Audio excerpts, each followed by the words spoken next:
Proponents of capitalism argue that as entrepreneurs risk their capital and generate income, that wealth is then passed down to the rest of the economy, thereby lifting everyone out of poverty. History, however, tells a very different story. Capitalism separates society into two distinct groups, and the power lies squarely in the hands of the owners. It is in their interest to demand as much work as possible and pay as little as possible. In the early days of industrialism, workers had no choice but to accept deplorable conditions, and factory owners exploited the most vulnerable members of society. Today, the sweatshops in Asia and other parts of the world remind us that such exploitation is not a distant memory. The comfortable middle-class lifestyle that many people enjoy today came at a great price. The system was only able to stabilize through the organizing activity of unions and the heavy hand of government, in other words, through socialism. Karl Marx realized that the problem with capitalism was that workers were alienated from the products and the profits of their labor.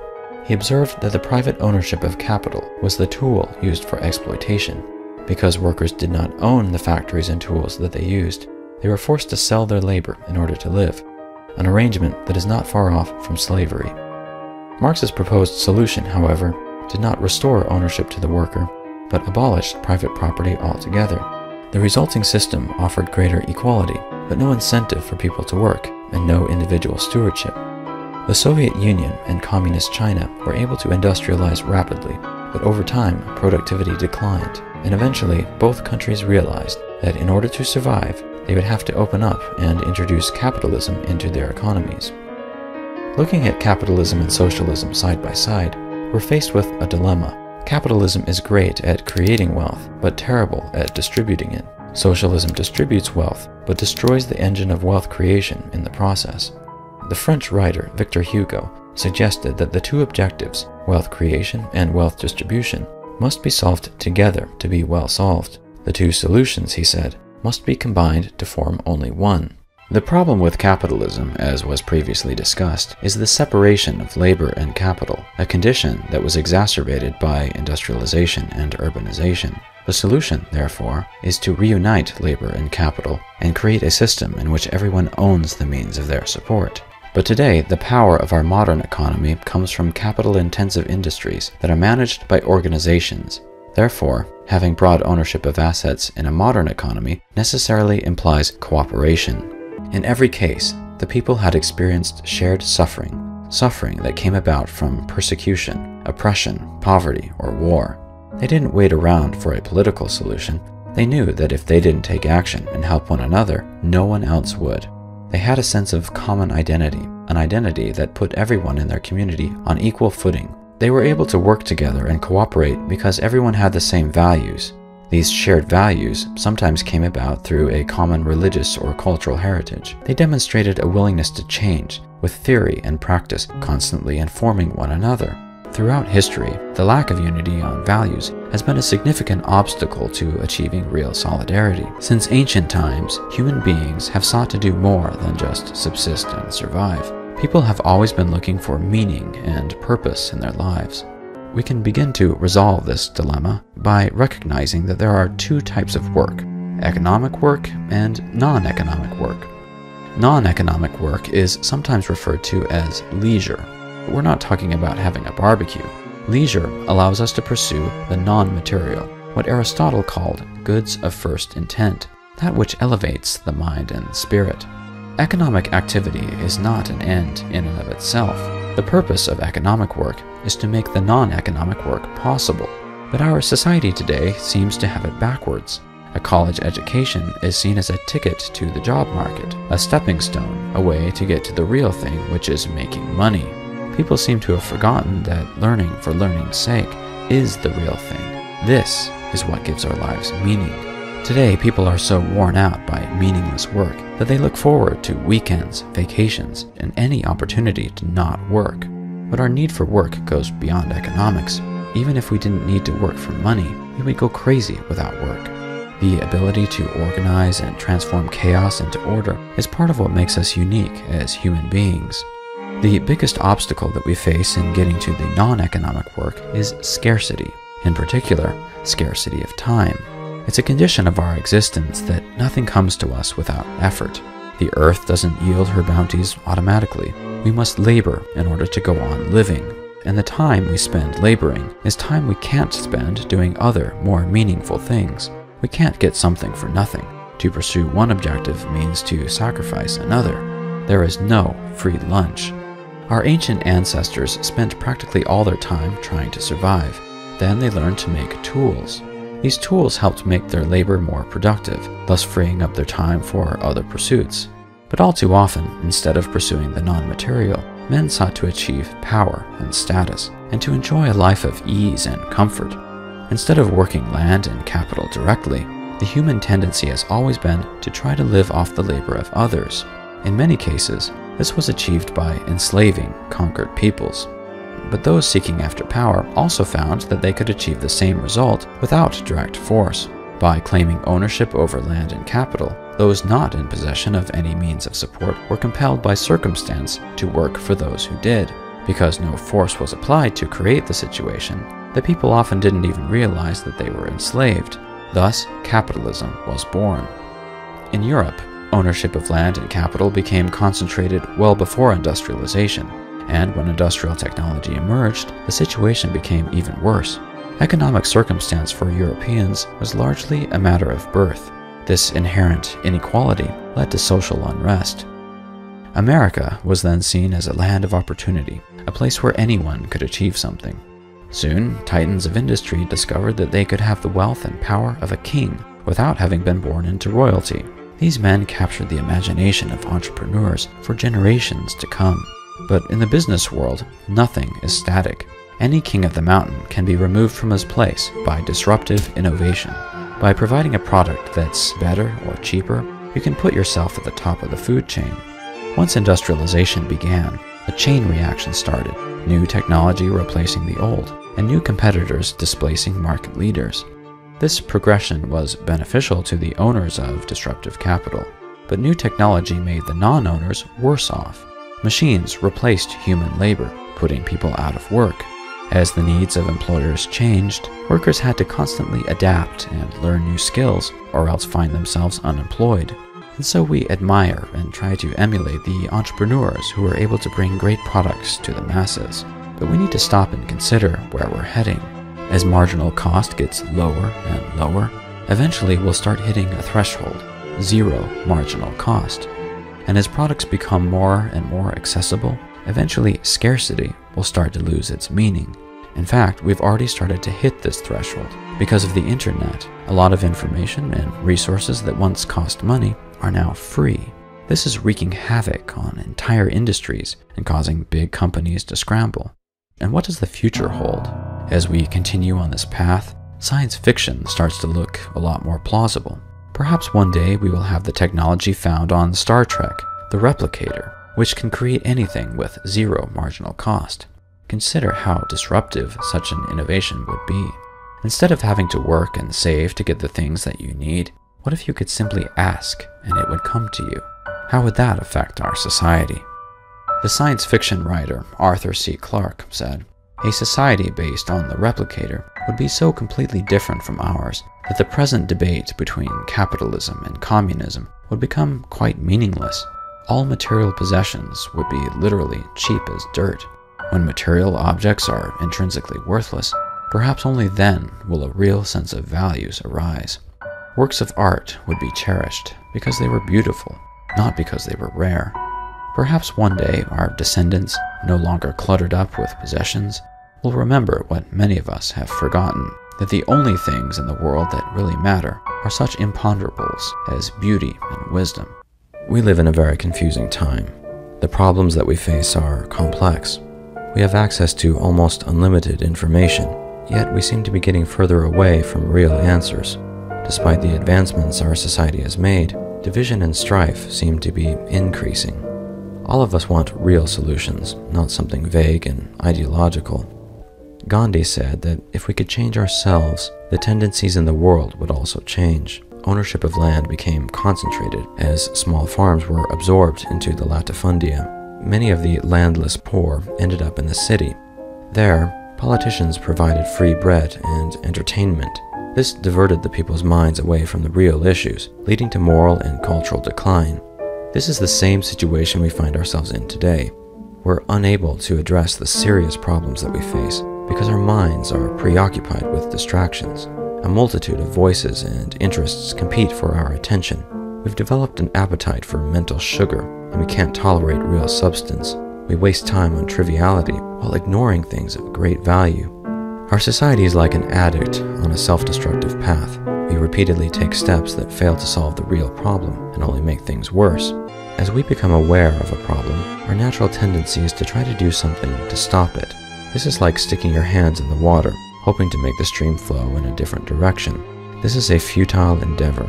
The water is going to flow wherever it wants, and no amount of willpower is going to change that. Coming to terms with this reality and abandoning useless effort is called acceptance. Accepting the truth frees us, enabling us to do something productive. One can then proceed to grab a shovel and cut a new path for the water to follow. Once the new path is prepared, the water automatically flows in the desired direction. This is the principle of action. So we can think of this process as a linear progression involving 3 steps: awareness, acceptance, and action. Requires effort.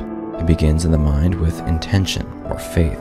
We exercise intention by fixing our minds on a goal, drawing a straight line between oneself and that objective, and summoning the will and momentum to start moving toward that objective.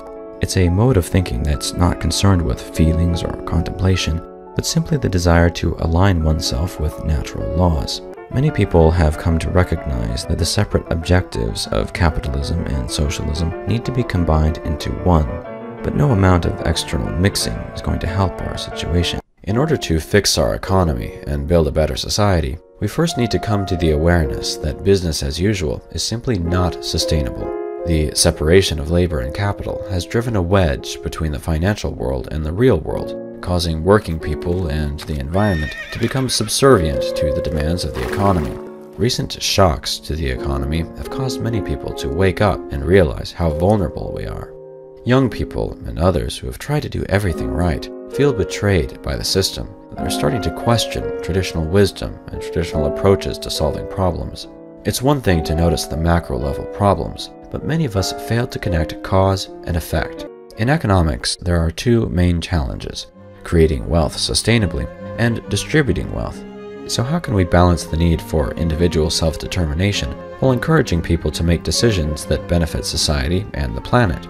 Expecting constant altruism seems impractical and utopian. Americans resisted the idea of a strong federal government, but James Madison and others persuaded the people that this was absolutely necessary.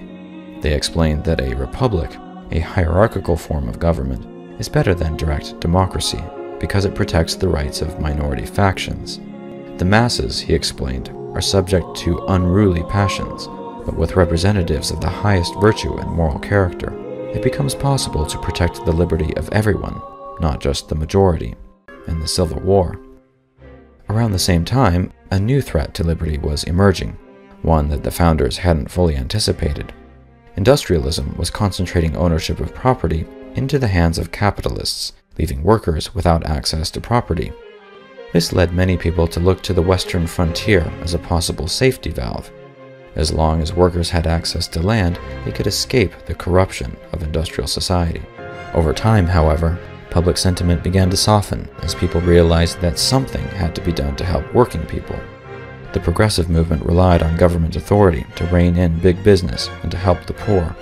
The truth is that the hierarchical system is the ideal order. We strayed from the ideal order when we allowed industrialism to take power away from the people. The reality, whether we like it or not, is that political power follows economic power. We must begin to accept the fact that we cannot have liberty without ownership of capital. Worker ownership is necessary for the preservation of American freedom. Separation is built into our economic system. The labor market is based on an assumption of scarcity. One person's success is a threat to another person's livelihood. Capitalism pushes workers toward specialization. Those in lucrative or respected positions tend to set up barriers to entry. They don't want others to obtain the position and status that they have. Because workers have to choose a specific career, they tend to gravitate toward those professions which will maximize income and minimize effort. The tendency is to elevate mental work and service-oriented professions while pushing menial labor as far away as possible. The truth is that poverty exists because the poor have been left behind. Socialism, by definition, means social ownership. The assets are owned by the group, not by individuals. Control ends up floating up to the highest governing body. This is why socialism tends to concentrate power into the hands of the government. Developing new tools and technology requires time which could have been spent earning a living. We sacrifice in the present in hopes that it will make us more productive in the future. This means that one's ownership stake must be purchased using surplus income, savings. This then begs the question, how can someone with no money and no savings ever become an owner? Part of the solution to this problem is the living wage. Workers need to earn enough through wage labor so that they can live within their means and have something left over. With that extra income, they can then purchase their ownership stake and thus secure their future. It's true that having higher wages will reduce the number of employees that each company can hire. But if a business cannot provide a living wage, then that business is not worth operating because it's not fulfilling its purpose. We need to focus on creating high-paying jobs so that more people can become owners. When workers see their role as providing labor only, then someone else must step in and finance the capital. This allows the creation of a financial world that is separate and detached from the real world. The financial world is only concerned about making money. It extracts what it can, demanding incessant growth, without regard for the actual resources and constraints of the real economy. Instead of cultivating sustainable growth based on market needs, it tries to force growth in whatever industry it can, resulting in disastrous effects. One of the negative effects of this process is ballooning debt. The first thing to understand about debt is that it's an imitation of ownership. Interest payments on a loan can be compared to profits or dividends from an investment. The main difference is that debt seeks to eliminate all risk from the transaction. Profits are the equivalent of a farmer's annual harvest, and that harvest is not guaranteed. Profits fluctuate based on company performance, but interest must be paid no matter what. In order to further reduce risk, those who issue debt usually require some form of collateral to secure the loan. Debt establishes an unequal relationship. A healthy economy is based on reciprocity, but in a lending transaction, the power is in the hands of the lenders. In the Keynesian system, which dominates most of the modern world, lending is seen as the driver of economic growth. Governments try to stimulate growth by spending money they don't have and by manipulating interest rates in hopes that this will increase lending and economic activity. This strategy exacerbates the problem of forced growth, leading to a never-ending cycle of boom and bust. Exuberance pulls against the real economy like a rubber band. Eventually, the market reaches a limit and snaps back, resulting in a painful period of recession. Another problem with the debt-based Keynesian system is inflation. Our currency itself originates as debt, and the need for incessant growth leads to increases in the money supply. More money chasing the same amount of goods and services leads to higher prices. When inflation is slow and imperceptible, this might seem like it's not a big deal, but because of the separation of labor and capital, the wages of working people are typically the last to increase. Despite productivity gains, wages in the US have barely kept up with inflation, while the costs of housing, healthcare, and education have increased dramatically. Many families now rely on 2 incomes just to get by. Making loans more available to those in need might seem like a good way to help people, when in reality, it's pushing the comfortable life further out of reach. A college degree is seen as a stepping stone to the job market, and so student loans have become widely available, but this has pushed up the cost of college tuition, making education unaffordable. Home ownership is a symbol of the middle-class lifestyle, but the availability of mortgages has pushed up housing prices so high in some places that it's difficult for people to find a decent place to live. Our current economic system is simply unsustainable. There are many things that we could lay the blame on, but the real culprit is debt itself, and more specifically, it's our detachment from risk and responsibility. Throughout history, many societies have considered the practice of usury to be immoral. In modern times, the belief that all debtors should have a way out has led to the creation of bankruptcy laws. We may not be able to avoid debt completely, because debt does have some practical value. For example, large purchases may be impossible without debt. Plus, it can be difficult for businesses to raise needed capital through equity investment alone. But there is much we can do to avoid the negative effects of debt. As consumers, we can avoid debt as much as possible and try to pay off debts. We ought to question some of the common forms of debt and ask ourselves if they are really necessary. But the ultimate solution to the debt problem is for workers and citizens to reclaim responsibility and risk. if consumers and businesses never accepted outside capital, but financed everything within the community, then they could never be exploited by the financial world. Instead of trying to regulate banks and financial institutions, we should just stop giving them our money. So as consumers, that means we need to take our money out of the bank and put it in a credit union. A credit union may look like a bank, but it is very different. It's a consumer cooperative that is owned by its members. Credit unions were originally established to support communities and teach people good financial habits.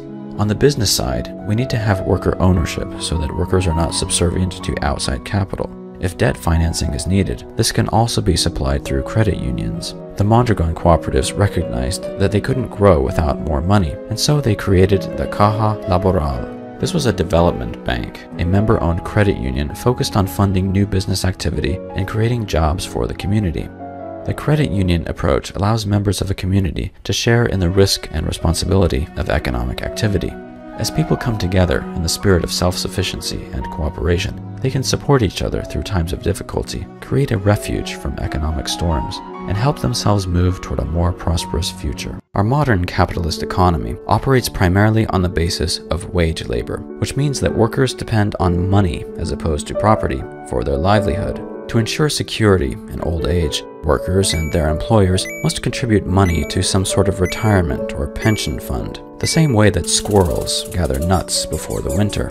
Saving money is hard, and the difficulty is compounded by inflation. In order to really get ahead of inflation, retirement money must be invested in the stock market. Most retirement plans offer workers a variety of stock funds to choose from. Investing savings in this way might seem like the responsible thing to do, but this practice is facilitating an unsustainable financial system. Investors look to the stock market for growth, and much of this growth comes from speculation. The price of a stock is really a function of that company's expected dividends, the future profits that the company is expected to generate. In theory, a stock is worth owning even if the stock price does not change. If it produces regular dividends, there's no need to sell.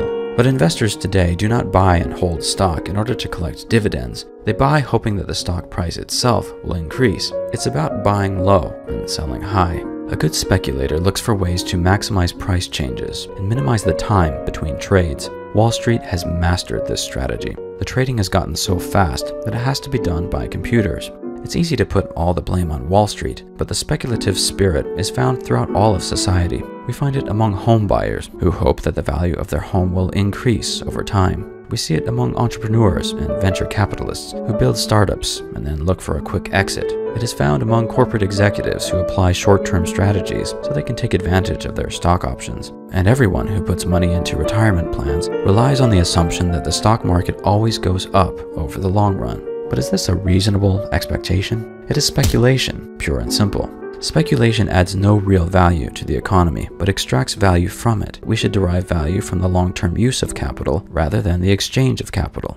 Corporations are not focused on what's best for employees, society, and the environment. They are focused only on profit and share price. This causes managers to make poor decisions. Clayton Christensen pointed out, for example, that the desire to maximize return on assets has led many American companies to outsource large portions of their value chain to Asia. This action places even greater distance between the tools that support life and the people who benefit from such tools. As a result, the capital that America once had is gone. Jobs have been offshored, and the US has lost its competitiveness in manufacturing. Buy and hold, collecting dividends over time rather than turning the shares around for a quick profit. Transforming our economy will require patience, but if we build upon the right foundation, small and simple efforts can grow into sophisticated systems. The capitalist system creates many unmet needs and false divisions. We first need to know who we are. It is human nature that when faced with a serious challenge or crisis, people tend to come together and become more united.